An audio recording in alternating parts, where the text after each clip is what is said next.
I shared my fries with her. Now the alien girl growls if anyone comes close. The Xeno Bazaar on Proxima Station was a sensory overload of the finest kind. Alien spices tickled the nostrils, exotic music jangled the eardrums, and the crush of 1,000 different species made personal space a luxury rather than a right. For Jace Morgan, it was just another Tuesday. Jace navigated through the crowd with practiced ease, his muscular frame creating a natural pathway as aliens of various shapes and sizes instinctively gave him room. His light chestnut hair, perpetually tousled despite his best efforts, caught the artificial sunlight streaming through the station's overhead panels. The practical green t-shirt and dark multi-pocketed vest he wore marked him as what he was, a human contractor, one of the thousands who made their living in the far reaches of settled space. "One large fries, extra salt," he said to the Danubian vendor, sliding across his credit chip. The four-armed alien grunted, took his payment, and handed over a red carton filled with golden, perfectly fried potato sticks, a rare luxury this far from Earth. "Real potatoes, not vat-grown," the vendor assured him with all four hands raised in a gesture of honesty that Jace knew was anything but. Still, they smelled authentic enough, and the first bite confirmed they were at least decent facsimiles. He found a relatively quiet spot near a decorative fountain and leaned against the railing, savoring each bite. These moments of earthen familiarity were worth every credit, a small taste of home in the vast emptiness of space. That's when he noticed her. She stood out even in the colorful menagerie of the bazaar, a humanoid female with sky-blue fur covering her lithe, athletic body. Her orange eyes scanned the crowd with predatory alertness, and the brown leather outfit she wore, crisscrossed with straps and metal accents, suggested both danger and an undeniable allure. She moved like a warrior, like a predator, every step deliberate and graceful. Their eyes met across the bustling marketplace. Jace froze mid-bite as those striking orange orbs locked onto him. No, not him, he realized. His fries. The hunger in her gaze was unmistakable. Not the predatory hunger he'd initially read in her stance, but simple, mundane hunger. She looked like she hadn't eaten in days. Jace hesitated only briefly before raising the carton slightly in her direction, a universal gesture of offering. The blue-furred alien's eyes widened in surprise, ears pointed and feline, perking up in what he assumed was interest. She approached cautiously, moving through the crowd like water, never taking her eyes off the carton in his hand. Up close, Jace could see the fine details of her features, the subtle striping pattern in her blue fur, the small scars that told stories of past conflicts, the delicate whiskers that framed her face. "Would you like some?" Jace asked, extending the carton toward her. "They're French fries, from Earth." She tilted her head, nostrils flaring slightly as she sniffed the offering. With surprising delicacy, she reached out and took a single fry between clawed fingers, examining it carefully before placing it in her mouth. Her reaction was immediate and dramatic. Her orange eyes widened, pupils dilating to almost comical proportions. A sound emerged from her throat, something between a purr and a moan of pleasure. "Good, right?" Jace chuckled. "Here, have more." He offered the carton again, and this time she took it eagerly, devouring the contents with obvious delight. Jace watched, amused by her enthusiasm. It was always interesting to see aliens try Earth cuisine for the first time. What happened next, however, was entirely unexpected. A Taurian merchant, bulky and oblivious, bumped into Jace as he passed. Before Jace could even react, a fierce, primal growl erupted from the blue-furred alien. She stepped between Jace and the startled Taurian, her posture suddenly aggressive, fur bristling, teeth bared in an unmistakable threat display. The Taurian backed away quickly, hands raised in apology. But the alien woman wasn't finished. She circled Jace once, twice, her growls subsiding to a low rumble as she positioned herself at his side, orange eyes scanning the crowd for further threats. Thanks, but that wasn't necessary," Jace said, bewildered by her behavior. "He just bumped into me." She looked up at him, head tilted in apparent confusion, then pressed herself closer to his side. When another passerby came too near, she growled again, causing the unfortunate alien to scurry away in alarm.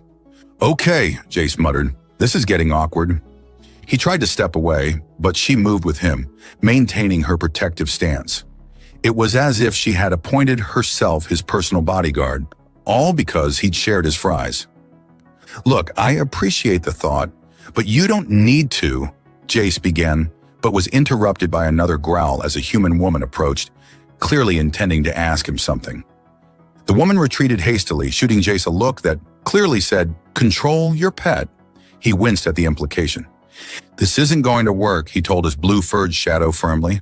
"I don't know what's going on, but you can't just growl at everyone who comes near me." She blinked at him, then deliberately pressed against his side again, a rumbling sound. Not quite a growl, but something more complex emanating from her chest. Jace sighed. Somehow he'd acquired an alien bodyguard, and he had absolutely no idea what to do about it. "Come on, we need to figure this out," Jace said, gently guiding his new blue shadow through the market. Every few steps, she'd growl at passers-by who ventured too close, creating a bubble of space around them as aliens scrambled to avoid the pair. The translation kiosk stood in a quieter corner of the bazaar, operated by a wrinkled Vexillian with skin like parchment and 6 eyes that blinked in alternating patterns. Jace approached cautiously, his companion pressing against his side. "Need universal translator," the Vexillian stated rather than asked, its voice like rustling leaves. "For blue Philidian, rare species here." "Philidian? Is that what she is?" Jace asked, glancing down at his companion. "Yes. Warrior caste, by markings," the translator said, reaching for a device on the shelf behind him. The blue-furred alien, the Philidian, growled low in her throat, causing the Vexillian to freeze.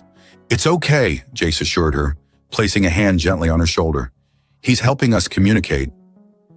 The touch seemed to calm her, though she remained tense, orange eyes fixed on the Vexillian's every movement. "Here, universal translator, Philidian dialect included, temporary neural link, no surgery," the Vexillian explained, holding out what looked like a small silver disc. "Place behind ear. Works for 24 hours. Jace paid the exorbitant rental fee. Highway robbery, really, but he needed answers, and carefully placed the disc behind his ear. A slight tingling sensation spread across his scalp as the device synced with his nervous system. "Can you understand me now?" he asked the Philidian. Her ears perked up, orange eyes widening in surprise. "Your words, they make sense now," she replied, her voice melodic despite the underlying growl. "The magic of your people is impressive."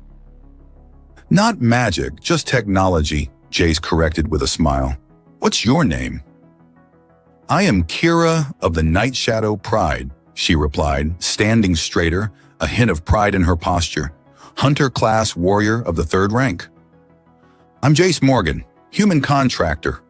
He extended his hand, then realized she might not understand the gesture. "Why are you growling at everyone who comes near me?" Kira tilted her head, confusion evident in her expression. "You shared your food with me. By the ancient laws of my people, we are now bonded. I am your protector until the debt is repaid." Jace blinked. "Debt? What debt? It was just some fries." You provided sustenance when I was hungry. This creates a life debt according to Philidian tradition," she explained as if it were the most obvious thing in the universe. "I must now ensure your safety until I have saved your life in return, balancing our bond." Jace ran a hand through his tousled hair, sighing deeply. "So because I gave you some potatoes fried in oil, you're now my bodyguard until you save my life?" "Precisely," Kira nodded, seeming pleased that he understood. "The fries were delicious. I have never tasted such a thing. They must be a great delicacy among your people." Jace couldn't help but laugh. "Not exactly. They're pretty common where I come from." "Then you are even more generous than I thought, sharing such wonderful food with a stranger," Kira said, her voice softening slightly. "The bond is strong." "Look, I appreciate the thought, but I don't need a bodyguard," Jace tried to explain. "And you can't just growl at everyone who comes near me. That's not how things work here." Kira's ears flattened slightly. "I must protect what is mine." "I'm not yours," Jace said firmly. "That's not how humans form bonds." "How do humans form bonds?" she asked, genuine curiosity in her orange eyes. Jace hesitated. realizing he'd walked into complicated territory. It's complex. We talk, spend time together, get to know each other. It takes time. We have time, Kira stated simply. I will learn your human ways while I protect you. Jace was about to argue further when a commotion erupted nearby. A group of station security officers were moving through the market, checking identification and questioning vendors. Routine inspection, the Vexillian translator muttered, its 6 eyes blinking rapidly in apparent nervousness. Or perhaps not so routine. Jace tensed. His contractor license was valid, but he was carrying certain items in his vest pockets that existed in a legal gray area. Nothing dangerous, just restricted tech components he was delivering to a client. Getting searched now would be inconvenient at best, disastrous at worst. Kira sensed his tension immediately. You are concerned, she observed, her posture shifting subtly to alert readiness. Are these uniformed ones a threat? Not exactly, but I'd rather avoid them right now, Jace admitted. Without another word, Kira took his hand and pulled him away from the kiosk, moving with purpose through the crowd. Her natural predatory grace allowed her to find gaps between groups of shoppers that Jace wouldn't have noticed, and her occasional warning growls ensured those gaps widened as needed. Where are we going? Jace asked as they ducked down a narrow service corridor. Away from danger, Kira replied simply. I know these station layouts. They are similar across the galaxy. She led him through a maze of maintenance passages and service tunnels, moving with confident familiarity. Jace found himself impressed despite his frustration with the situation. She clearly had experience moving undetected through populated areas, a skill set that raised questions about her past. They emerged in a quieter section of the station, a residential area where the lighting was dimmed to simulate evening. Kira finally slowed her pace, releasing Jace's hand. We should be safe here, she said, orange eyes scanning their surroundings. The uniformed ones rarely patrol these sections thoroughly. Jace leaned against a wall, catching his breath. Thanks for that, but you didn't need to. I fulfilled my duty, Kira interrupted, a note of satisfaction in her voice. You wished to avoid those officials, and I ensured you did. That's not the same as saving my life, Jace pointed out. No, she agreed, but it is a start. The life debt remains. Jace sighed, realizing he wasn't going to win this argument, at least not today. Fine, but we need to establish some ground rules if you're going to follow me around. First, no growling at people unless they're actually threatening me. Kira considered this, head tilted. How will I know who threatens you? Trust me, I'll let you know, Jace assured her. Second, I need to understand more about you and this bond. Where are you from? What brings you to Proxima Station? Kira's posture changed subtly, a new wariness entering her expression. I am between assignments. My last hunt ended poorly. I came here seeking new opportunities. Hunt? You're some kind of bounty hunter. Hunter-class warrior, she corrected. I track and capture those who violate our laws. Or I did until recently. The pieces began falling into place for Jace. The warrior stance, the combat-ready outfit, the way she moved through crowds. She was essentially a cop or military, though currently without a position, if he was interpreting correctly. And now, he asked? Now I protect you, she said simply, as if it were the most natural conclusion, until the debt is repaid. Jace looked at her, really looked at her, and saw beyond the fierce exterior. There was something vulnerable in those orange eyes, a loneliness he recognized all too well. Whatever had happened with her last hunt, it had left her adrift, and somehow, his simple act of sharing food had given her purpose again. All right, he said finally, but we do this my way, no unnecessary growling, and you have to let me explain human customs so you don't cause a diplomatic incident. Kira's ears perked up, and the rumbling sound she made was distinctly different from her earlier growls, almost like a purr. Agreed. I will learn your ways, Jace Morgan. The way she said his name, rolling the "or" slightly, sent an unexpected shiver down his spine. This arrangement was going to be interesting, to say the least. Home, sweet home, Jace announced as the door to his apartment slid open with a pneumatic hiss. The modest quarters were standard contractor housing, a main living area that doubled as a kitchenette, a small bedroom, and a utilitarian bathroom. What made it unique were the personal touches: a vintage Earth movie poster for the Maltese Falcon, a small shelf of actual paper books, and a potted plant that somehow survived despite Jace's sporadic attention. Kira entered cautiously, nostrils flaring as she took in the scents. She circled the perimeter of the room, examining windows, vents, and the single door with professional scrutiny. Defensible, but the ventilation system is a vulnerability, she noted, tapping a claw against the metal grate near the ceiling. An assassin could introduce toxins? Jace chuckled. I don't think anyone's trying to assassinate me. You cannot know this for certain, Kira replied seriously. What valuable cargo do you transport that requires such secrecy from authorities? Jace raised an eyebrow. Perceptive, aren't you? Nothing dangerous, just restricted tech components. Specialty items for clients who don't want to wait for official channels. A smuggler, Kira stated, her tone neutral. Courier, Jace corrected. Everything I carry is legal. Somewhere. Just not always where I'm carrying it to or from.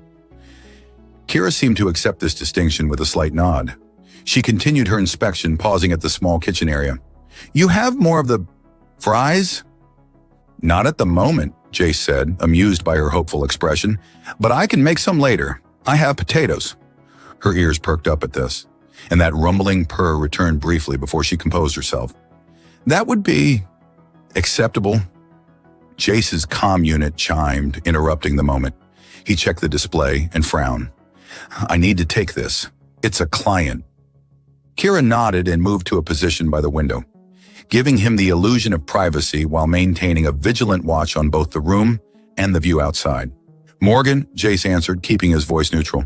I have a package that needs discreet handling, came a voice artificially distorted. High value, time sensitive, double your usual rate. Jace's interest was piqued despite his caution. Details? Small item, pickup at Dock 17, storage unit 342. Delivery to Helios Colony. Must arrive within 48 hours. Helios Colony was 3 jumps away, a tight schedule but doable. Identification protocol? The usual. Payment in advance, half now, half on confirmation of delivery. Accepted, Jace said after a moment's consideration. Transfer the coordinates and first payment. The comm chimed again as the information came through. Jace reviewed it quickly, noting the substantial payment already in his account. Trouble? Kira asked as he set the comm down. Business, Jace corrected. I need to make a pickup and delivery. Time sensitive. We need to make a pickup, Kira stated firmly. I go where you go. Jace sighed. This is exactly what I was talking about. I work alone. It's safer that way. Incorrect, Kira countered. You work alone because you had no proper protection. Now you do. She gestured to herself, as if the logic was irrefutable. Look, Kira, I appreciate the sentiment, but my work requires discretion. Having a blue-furred warrior following me around isn't exactly low profile. Kira's ears flattened slightly, and Jace immediately regretted his words. Before he could apologize, she spoke. I can be discreet, she said, a hint of wounded pride in her voice. I was not always a hunter. Before my training, I learned stealth and infiltration. Jace considered this. Having backup could be useful, especially for a high-value package. And if he was being honest with himself, there was something reassuring about Kira's presence. Her confidence, her alertness, qualities that could prove valuable in his line of work. All right, he conceded, but you follow my lead. No growling, no threatening behavior unless I give the signal. We need to blend in. Kira's ears perked up again. What is the signal? If I say now would be a good time for a demonstration, that means you can go full Philidian warrior on whoever's causing problems, Jace decided. Otherwise, just act normal. Normal, Kira repeated, testing the word. I will observe how humans act and mimic their behaviors. Jace wasn't entirely confident in this approach, but decided it was the best he could hope for. Let's get ready. We need to move quickly. As Jace gathered his equipment, a concealed stunner, a multi-tool, and a specialized carrier bag with scanning countermeasures, Kira watched with evident interest. Your weapons are inadequate, she observed. I could provide superior protection with proper armaments. No weapons, Jace said firmly. The stunner is just a precaution. This is a pickup and delivery, not a combat mission. Kira looked unconvinced but didn't argue further. Instead, she adjusted her leather outfit, checking various hidden pockets and straps. Jace had the distinct impression she was armed regardless of his instructions, but decided not to press the issue. They left the apartment and made their way through the station's corridors toward the docking area. Jace was pleasantly surprised by Kira's ability to adapt her behavior. She still walked with a predator's grace, but she'd modulated her more obvious alien mannerisms, keeping close to Jace without the protective growling. Dock 17 was in a less reputable section of the station, where security cameras mysteriously malfunctioned, with regularity and station patrols were conspicuously infrequent. Perfect for discreet business transactions, less perfect for personal safety. "Stay alert," Jace murmured as they approached the storage unit 342. "Something feels off." "I sense it too," Kira replied softly. 3 individuals nearby, attempting concealment. Their scents betray anxiety and aggression. Jace glanced at her, impressed despite himself. "You can smell all that." "Philidians have superior olfactory capabilities," she stated matter-of-factly. "The one behind the cargo containers has a pulse weapon," Kira continued. "The others are armed with blades and what smells like neural disruptors." Jace's mind raced. The payment had been too good, the timeline too tight. Classic setup. "We need to leave. Now." "Too late," Kira whispered. "They've spotted us." 3 figures emerged from various hiding spots, 2 humans and a burly Taurian. The larger human, sporting a facial scar that twisted his attempt at a friendly smile into something menacing, stepped forward. "Jace Morgan, right on time," he said. "I'm Decker. I believe you're here for a package." Jace maintained a casual posture, though his muscles tensed for action. "That's right. Storage unit 342 inches. "Slight change of plans," Decker said, his false smile widening. "The package is coming with us, and so are you. Our employer wants a word." "I don't do renegotiations," Jace replied evenly.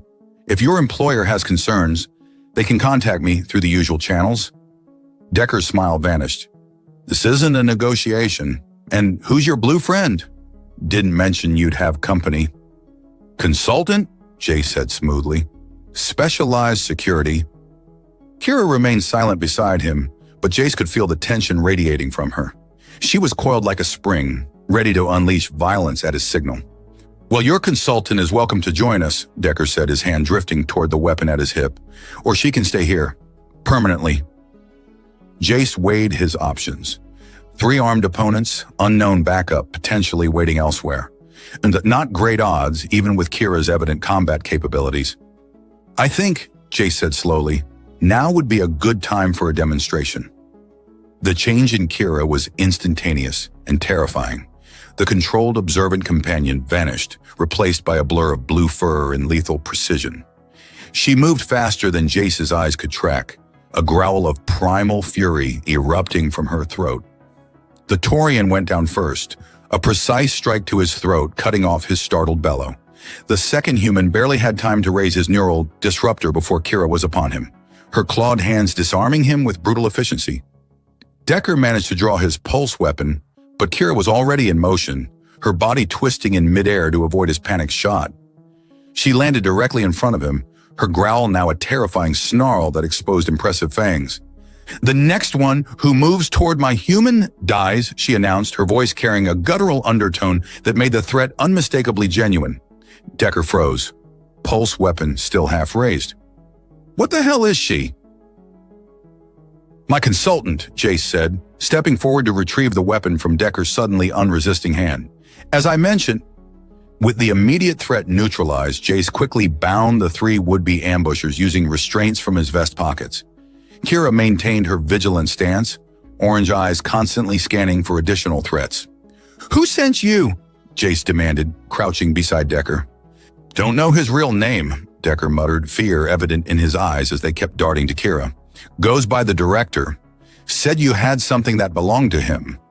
"I've never heard of any director," Jace said, "and I don't have anything that isn't mine." "Check your package," Decker suggested, a hint of malice returning to his voice. "Might find a surprise." Jace considered this, then moved to storage unit 342. The door opened with the code provided in his briefing. Inside was a small, unassuming metal case, exactly as described.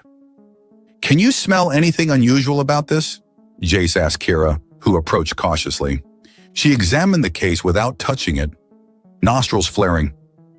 Explosive components, subtle but present, and something else, biological material.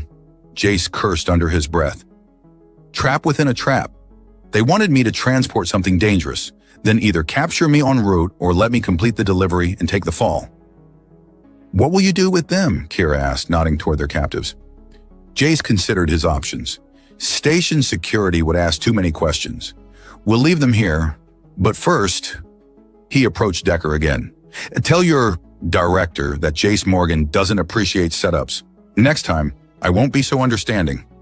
"He'll find you," Decker warned. "Nobody crosses the director." "Let him try," Jace replied with more confidence than he felt.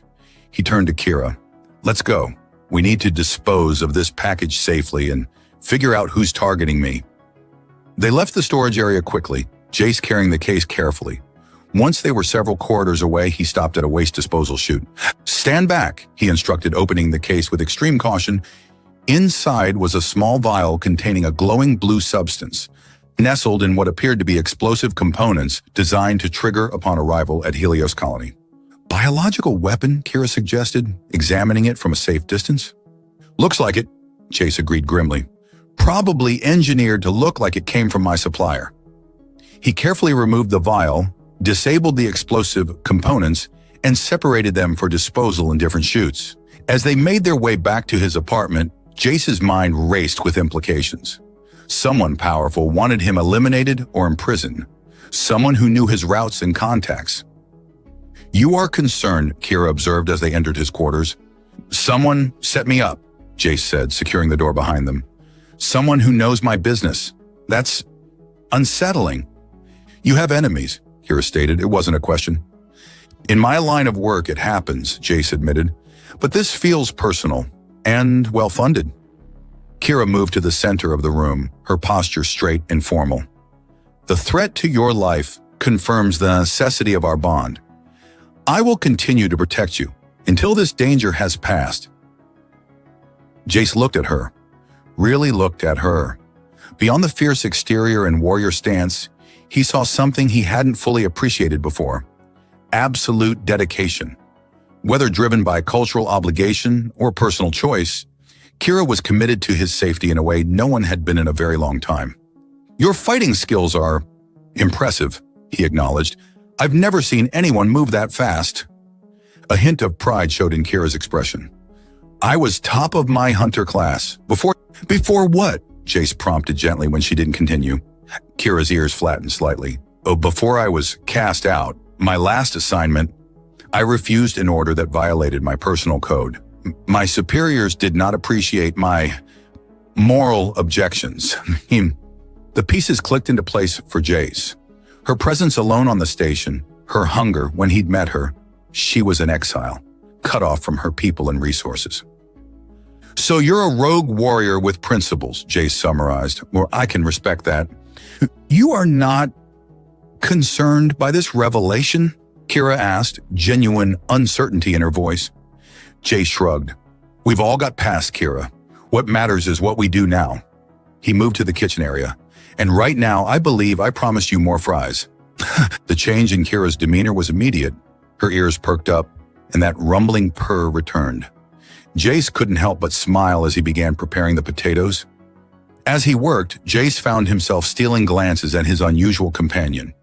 There was something undeniably appealing about her, not just her exotic appearance, but her directness, her unwavering loyalty, even her fierce protectiveness. "You keep looking at me," Kira observed, catching him mid-glance. "Is something wrong with my appearance?" "Quite the opposite," Jace admitted before he could stop himself. "You're striking." Kira tilted her head, processing this. "This is a positive observation?" "Very positive," Jace confirmed, feeling a flush of warmth that had nothing to do with the cooking oil. A slow, deliberate blink was Kira's response. along with that rumbling purr that Jace was beginning to find rather endearing. "We need information," Jace announced, fastening the top button of his rarely worn formal shirt. The deep blue fabric complemented his eyes, a detail not lost on Kira, whose gaze lingered appreciatively. "And I know exactly where to find it." 3 hours had passed since their encounter with Decker and his crew.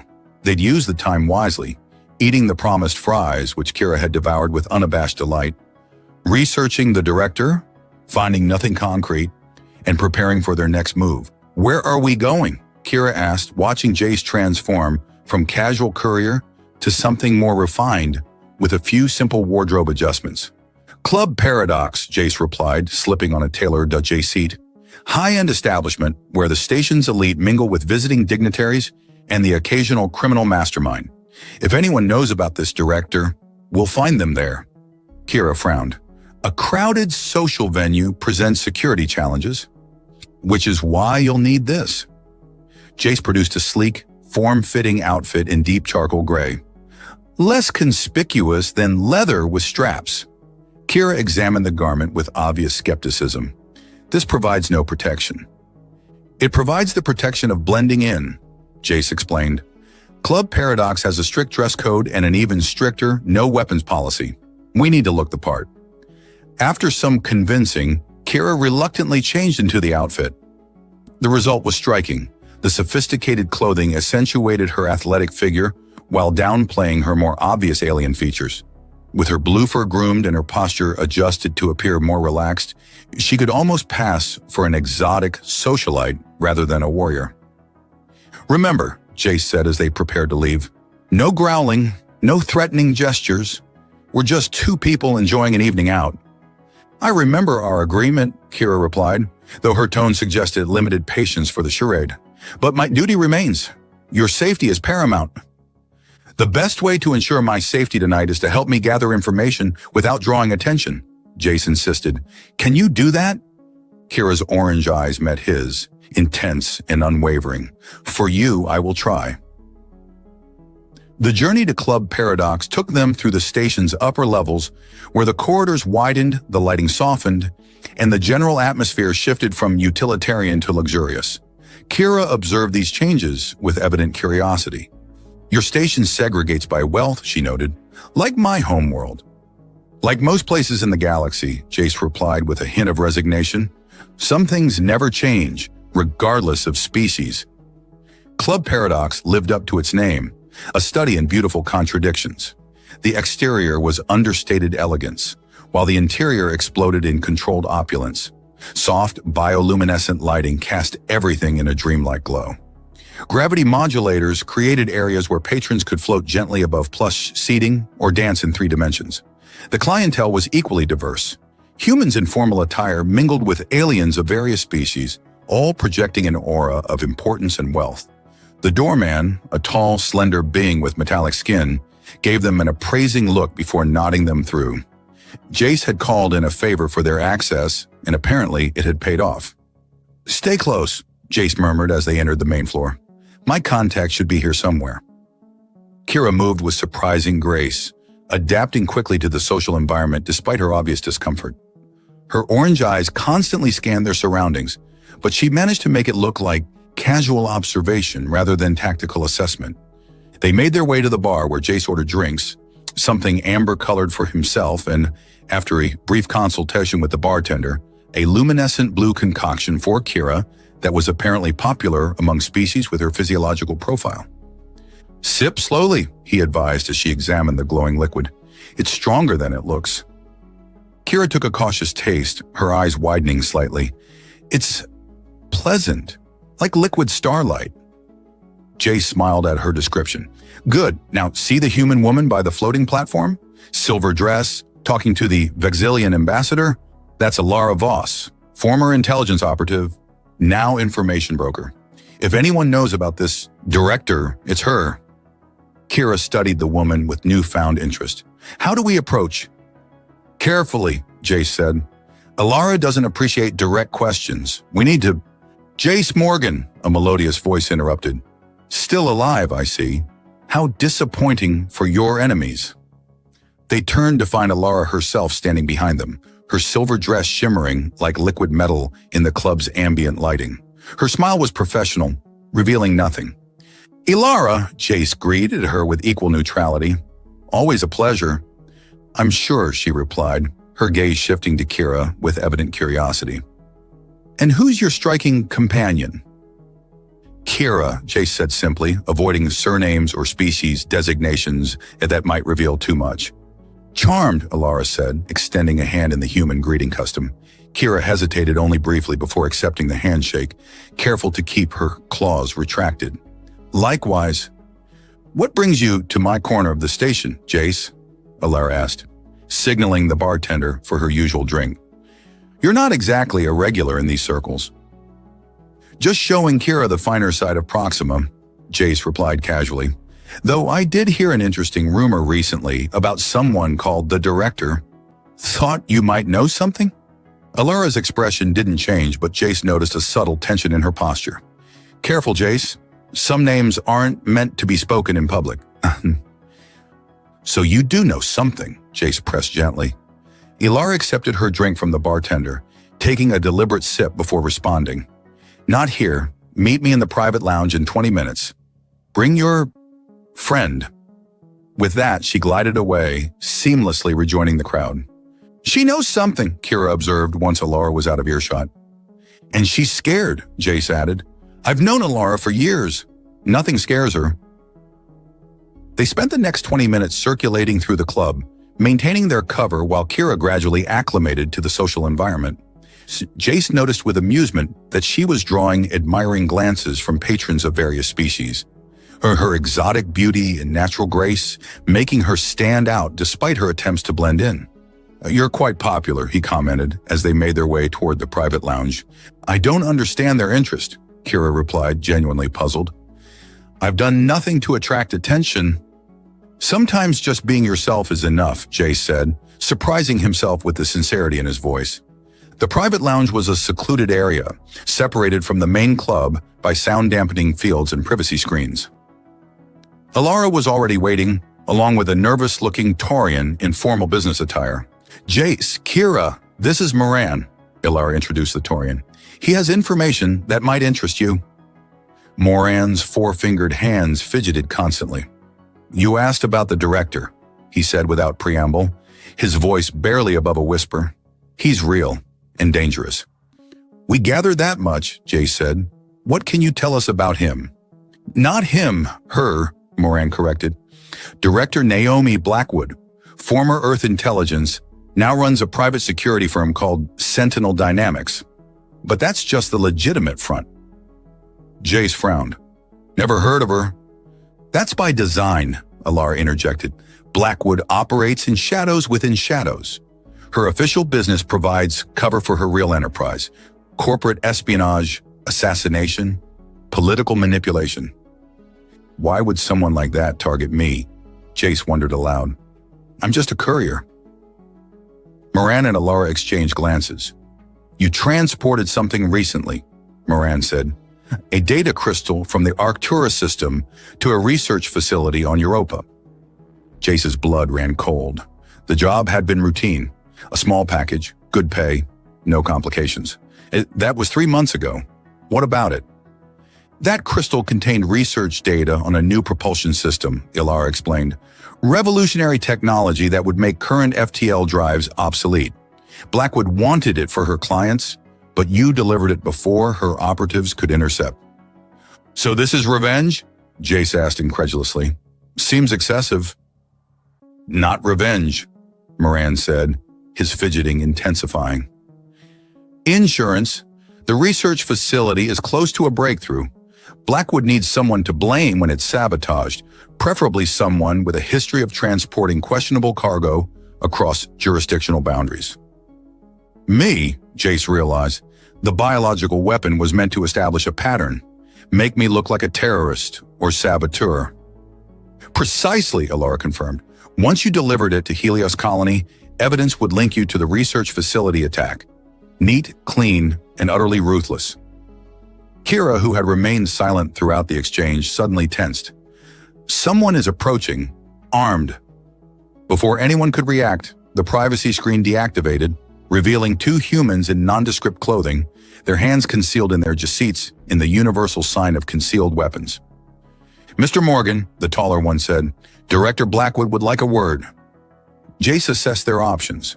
The club's no-weapons policy was clearly flexible for some patrons, and starting a confrontation here would endanger civilians. "I'm in the middle of a drink," he replied calmly. "Perhaps another time." "This isn't a request," the man said, his hand emerging just enough to reveal a neural disruptor. "Now."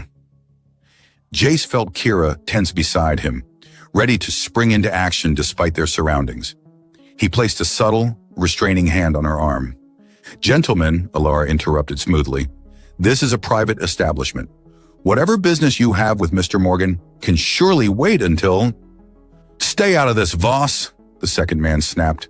"Your information brokering days are over if you interfere." Jace caught Kira's eye, giving her the slightest nod. Understanding passed between them instantly. "Well," Jace said, rising slowly, "if the director insists—" He moved with practiced precision, grabbing his drink and flinging the contents into the face of the first man. Simultaneously, Kira launched into action, her movements a blur as she disarmed the second man before he could fully draw his weapon. The first man, temporarily blinded, reached for his disruptor, but Jace was already there, delivering a precise strike to his wrist, followed by a knockout blow to the jaw. The entire confrontation lasted less than 5 seconds. "We need to leave," Jace said urgently. "Now." Alara was already activating a hidden panel in the wall. "Service corridor. It'll take you to the lower levels. Go." "What about you?" Jace asked. "I was never here," Alara replied with a grim smile. "Yeah, neither were you. Moran will handle the cleanup." The Torian nodded nervously. 30 seconds before security arrives, make them count." Jace grabbed Kira's hand and pulled her toward the hidden exit. As they slipped into the narrow service corridor, he heard Moran beginning a loud theatrical argument with the unconscious men, creating a diversion. They moved quickly through the maintenance passages, descending several levels before emerging in a quieter section of the station. "That was exhilarating," Kira admitted, her orange eyes bright with adrenaline. "You fight well for a human." "Thanks, I think," Jace replied, checking to ensure they weren't followed. "But now we have a bigger problem. This Director Blackwood knows we're onto her, and she has resources throughout the station." Kira's expression turned serious. "What will we do?" Jace considered their options. "We need leverage, something to make Blackwood back off, and I think I know where to find it." "My ship is docked in Bay 42, Jace explained as they hurried through maintenance corridors. "The Starbound. Not the fanciest vessel, but she's fast and reliable." "We're leaving the station?" Kira asked, keeping pace beside him. "Strategic retreat," Jace clarified. "Blackwood has too many resources here. We need to change the playing field." They emerged into a less populated area of the docking ring.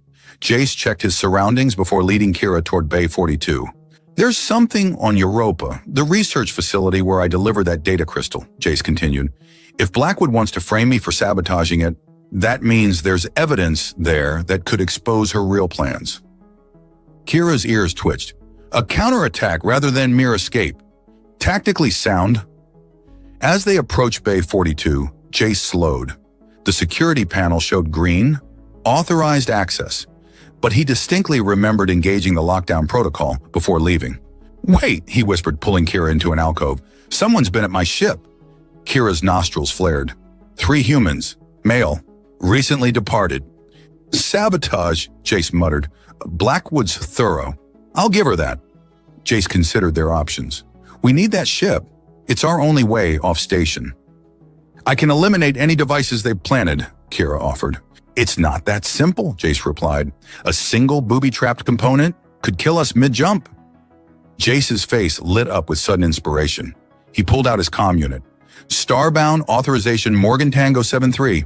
Remote diagnostic protocol." The comm crackled before a synthetic voice responded. "Remote diagnostic active. Anomalies detected in primary ignition, sequence, and navigation systems." "Can you isolate and neutralize?" Jace asked. "Affirmative. Rerouting through secondary systems. Estimated completion, 3 minutes." Jace grinned at Kira's surprised expression. "Ship's AI. basic but effective. They waited tensely as the AI worked. You have your own vessel, Kira observed. This changes my understanding of your status. I am just a courier, Jace insisted. The ship's a tool, not a status symbol. Diagnostic complete, the synthetic voice announced. Foreign devices neutralized. Ship systems operational at 94% efficiency. Good enough, Jace decided. Let's go.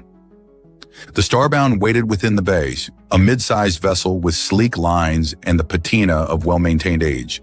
The boarding ramp lowered at their approach, internal lights activating automatically. Welcome aboard the Starbound, Jace said as they entered. Home sweet home. Jace initiated the launch sequence, his hands moving confidently across the controls. Proxima Control, this is Starbound requesting immediate departure clearance, he transmitted. Starbound, this is Control. Departure queue is currently... Emergency Protocol 793, Jace interrupted, using a code that would cost him favors but get them moving immediately. Requesting priority clearance. The massive bay doors slid apart, revealing the star-studded blackness of space. Jace guided the ship smoothly out, accelerating away from the station. As expected, the comm crackled. Starbound, this is Proxima Security. Return to dock immediately for cargo inspection. Sorry, bad connection, Jace muttered, disabling the comm system. Preparing for jump. Sensors show 2 security vessels in pursuit, Kira reported, quickly adapting to the ship's systems. Too late, Jace said as the jump drive reached full power. Hold on! Space distorted around them, stars stretching into lines as the Starbound leapt into FTL travel. The pursuing vessels vanished from their sensors. Jace released a breath he hadn't realized he was holding. We're clear. For now. Kira's orange eyes were wide with excitement. That was exhilarating. First time jumping, he asked. First time as co-pilot, she corrected. My previous travels were as cargo. The casual way she referenced her past made Jace's heart twist unexpectedly. Well, you're a crew now, he said firmly, and a damn good one at that. Jace awoke to the ship's alert system and Kira's hand on his shoulder. We're approaching the Jupiter system, she informed him. The ship detected long-range scans targeting us. Jace was immediately awake. Blackwood's people? Unknown, Kira replied, but the scan patterns match Earth military protocols. They hurried to the bridge, where Jace confirmed Kira's assessment. She's called in official help, makes us look like the criminals. What's our approach? Kira asked, taking the co-pilot's seat. Jace studied the tactical display. Direct and honest. We'll request emergency landing due to a medical situation. Deception, Kira noted with approval. But will they believe it? They will when they scan our engine signature, Jace said, making adjustments. I'm creating a controlled imbalance. Nothing dangerous, but it'll look like we're having serious problems. The plan worked. Their distress call, combined with the engine's worrying signature, got them priority clearance to Europa's research facility landing bay. The Earth military vessel maintained a watchful distance, but didn't interfere. The Starbound settled onto the icy landing pad. Through the viewports, they could see the massive research complex built into Europa's ice crust. We need to move quickly, Jace said, grabbing cold weather gear. Blackwood's saboteurs are likely already here. He handed Kira a thermal suit. This should fit over your fur. Europa's surface temperature is around negative 160 degrees Celsius. What is our objective? Kira asked as she donned the suit. Dr. Eleanor Charleston, Jace replied. She's the lead researcher I delivered the data crystal to. If anyone knows what Blackwood is after, it's her. They exited the ship, presenting their credentials to the facility's security team. Jace's status as a registered courier got them through the initial checkpoint, though he noticed the guards were more alert than usual. They located Dr. Charleston in the central laboratory, a brilliant space filled with holographic displays and complex equipment. The scientist was a small, intense woman with streaks of gray in her black hair. Mr. Morgan, she greeted him with surprise. I didn't expect to see you again. Neither did I, Jace admitted. But we have a situation. Director Naomi Blackwood. Does that name mean anything to you? Dr. Charleston's expression darkened. Unfortunately, yes. Sentinel Dynamics has been trying to acquire our research for months. When that failed, they attempted more direct methods. She's planning to sabotage your facility, Jace explained, and frame me for it. That explains the security alert we received, Doctor, Charleston said.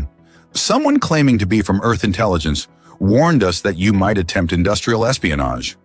Not me, Jace assured her, but someone's coming, soon. Dr. Charleston studied him for a moment, then nodded. I believe you. We're scheduled to test the prototype drive tomorrow, the first fully functional model. That's what Blackwood wants to prevent, Jace realized. A successful test would make your research public knowledge, beyond her ability to control. A facility-wide alarm suddenly blared, red emergency lights pulsing throughout the laboratory. Security breach in Sector 7, announced an automated voice. All personnel implement lockdown procedures. The cooling systems, Dr. Charleston said, her face pale. If they're compromised, the prototype will overheat and, explode, Jace finished grimly, taking half the facility with it. Kira was already moving toward the exit. Where is this Sector 7? Dr. Charleston pointed to a schematic, 2 levels down, North Quadrant. But security will have sealed it off by now. Not a problem, Jace assured her, following Kira. We specialize in accessing sealed areas. Sector 7 was indeed sealed. Massive pressure doors locked into place. A security team had established a perimeter, their weapons drawn. No access, the team leader stated firmly as Jace and Kira approached. Potential sabotage situation. We know, Jace replied. We're here to help. I have experience with the cooling systems. The team leader hesitated, then shook his head. Orders are clear. No one enters until the response team arrives. An explosion from within Sector 7 interrupted him, the pressure doors bulging from the force. Warning lights intensified as the automated system announced, critical failure imminent. Evacuate all adjacent sectors. The security team began falling back. Jace turned to Kira, a silent question in his eyes. She nodded once. We're going in, he told the team leader. Override code Morgan Echo 97. The code, a high-level emergency override he'd been given for a previous delivery, worked, the pressure doors sliding open enough for them to slip through. Inside Sector 7 was chaos. Secondary explosions had damaged the environmental systems, filling the area with steam and electrical discharges. Through the haze, they could make out 2 figures working at the main cooling control panel. Blackwood's saboteurs, Jay said. We need to stop them before they finish the job. Kira moved with predatory grace, crossing the distance to the first saboteur before he even registered her presence. A precise strike rendered him unconscious. The second saboteur turned, weapon raised, but Jace was already there, deflecting the aim and delivering a stunning blow to the man's solar plexus. The cooling system, Jace called, examining the damage controls. It's set to overload in 2 minutes. Kira joined him at the panel. Can you stop it? Not from here, Jace realized. They've locked out the main controls. We need to manually vent the system. He pointed to a massive valve wheel on the far wall. That's the emergency override. It requires significant strength to turn. Without hesitation, Kira moved to the valve. The wheel was designed for emergency use by multiple personnel, but she gripped it firmly and began to turn. It's moving, she grunted, applying her full strength. Jace secured the unconscious saboteurs, then joined her at the valve, adding his strength to hers. Together they forced the wheel to turn, gradually opening the emergency vent. Superheated steam burst from the release pipes, the pressure gauge on the cooling system slowly dropping from critical levels. It's working, Jace exclaimed as the automated warnings began to subside. With one final effort, they completed the valve turn, locking it in the open position. The cooling system stabilized, the immediate danger averted. Kira turned to Jace, her orange eyes bright with the thrill of success. We did it. Security forces burst into the sector, weapons raised until they assessed the situation. Behind them came Dr. Charleston, her expression shifting from fear to relief. You saved the prototype, she said, and likely the entire facility. And we caught your saboteurs, Jace added. I'd suggest questioning them thoroughly about their connection to Director Blackwood. Dr. Charleston nodded grimly. Earth Intelligence has already been notified. The real Earth Intelligence. With these men in custody and evidence of the sabotage attempt, Blackwood's days of operating in shadows are numbered. "What about us?" Jace asked. "She still has resources and a grudge." "You have the gratitude of the Europa Research Collective," Dr. Charleston said formally, "and all the protection that entails. Ms. Blackwood would find herself facing the combined legal forces of 17 planetary governments if she continued to pursue you." As the security team took the saboteurs away, Jace turned to Kira. "You saved my life," he said quietly. "That explosion would have killed us all if we hadn't stopped it." Kira's ears perked up as she realized the implications. "The life debt is repaid." "Yes," Jace agreed, feeling a strange hollowness at the thought. "By your traditions, our bond is complete." Kira was silent for a long moment, her orange eyes studying him intently. "And what of your traditions, Jace Morgan?" "How do humans mark such moments?" Jace took a deep breath. "We typically celebrate, maybe over dinner, perhaps with fries." A slow, deliberate blink was Kira's response, along with that rumbling purr that had become his favorite sound. "I would like that," she said softly, "though I find I am reluctant to end our association merely because the life debt is satisfied." "Who said anything about ending?" Jace asked, reaching out to gently touch her face. "I was thinking more of evolving." "Evolving," Kira repeated, leaning into his touch. "Into what?" "Something new," Jace suggested. "Something neither of us has experienced before, if you're willing to explore that possibility." Kira's purr intensified, her orange eyes bright. "I am a hunter, Jace Morgan. Exploration is in my nature." And as they walked back through the facility side by side, Jace felt Kira's hand slip into his. No growling, no protective stance, just the simple connection of two beings who had found something unexpected in each other. "You know," Jace said as they approached the landing bay where the Starbound waited, "there's a lot of galaxy out there. A good ship, a good crew, could go anywhere." "Anywhere sounds promising," Kira replied, "as long as there are fries occasionally." Jace laughed, the sound echoing in the vast dome. "I think that can be arranged." And as they boarded the Starbound together, Jace marveled at how the simple act of sharing food had changed everything. A chance encounter, a moment of kindness, and now the stars themselves seemed full of new possibilities.